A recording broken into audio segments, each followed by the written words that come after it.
তোমাদের মধ্যে ফুচকা কার কার প্রিয় একটু বলে যাও তো।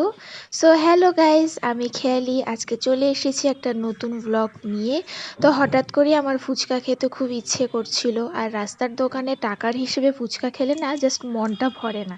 তাই বাড়িতেই চটজলদি বানিয়ে ফেললাম এবং আনলিমিটেড ফুচকা খাওয়ার মজাটা উপভোগ করলাম। তো সেটাই তোমাদের সাথে আজকে আমি শেয়ার করব, আমি কিভাবে ফুচকা বাড়িতে বানিয়ে ফেললাম।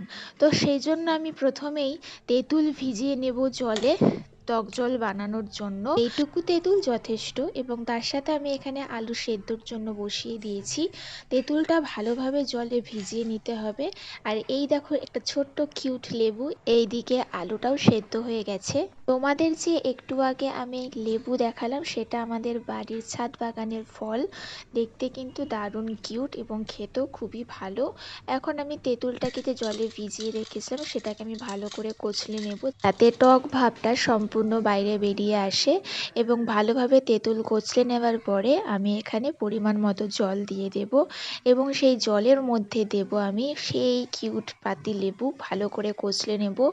এবং তার সাথে সাথে আমি এখানে দিয়ে দিচ্ছি ধনেপাতা কুচি, আর তোমরা এখানে বরফও চাইলে অ্যাড করতে পারো।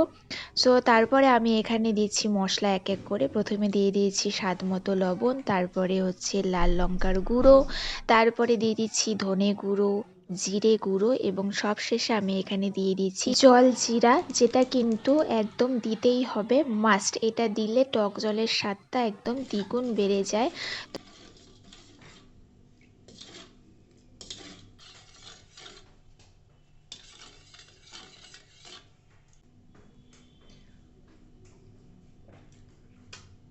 এরপর আসি ফুচকার উপরে। তো রেডিমেড ফুচকা এখন মার্কেটে পাওয়াই যায় সব গ্রসারি শপে। আর ফুচকা যদি রেসিপি যে কেউ জানতে চায়, সেটাও আমি ভিডিও শেয়ার করে দিব, আমাকে অবশ্যই কমেন্ট করতে পারো। তো তৎক্ষণাৎ ফুচকা খাওয়ার হলে রেডিমেড ফুচকাটাই বেটার। তো আমার এখানে ফুচকা ভাজা হয়ে গেছে, এবার আলু সেদ্ধ মাখার পালা। আলুটা খুবই গরম ছিল। প্রথমে আমি আলুগুলোকে স্ম্যাশ করে নিয়েছি, এবং এক এক করে এখানে দিয়ে দিচ্ছি পেঁয়াজ কুচি, লঙ্কা কুচি, ধনেপাতা কুচি। এটাকে ভালোভাবে মাখার পর আমি এখানে এক এক করে মশলা অ্যাড করব। লবণ দিয়ে দিচ্ছি স্বাদ মতো, তারপর জল জিরে, এবং তার সাথে সাথে আমি এখানে দিচ্ছি ধনে গুঁড়ো, জিরের গুঁড়ো। এগুলোকে ভালোভাবে মিক্স করার পর সামান্য কিছু টক জল দিয়ে আলুটাকে ভালোভাবে আমি এখানে মাখিয়ে নিচ্ছি। সো আমার এখানে ফুচকা ইজ রেডি। এবার হচ্ছে টেস্ট করার পালা। সো গাইস, ভিডিওটা কেমন লাগলো অতি অবশ্যই জানিও। ফুচকাটা তো খেতে দারুণ লেগেছে আমার, টক জলটা বিশেষ করে ভালো হয়েছে। তো আজকের জন্য এটুকুই। তোমাদের সাথে আমার দেখা হচ্ছে আবার নেক্সট কোনো ব্লগে। ততক্ষণের জন্য টাটা, বাই।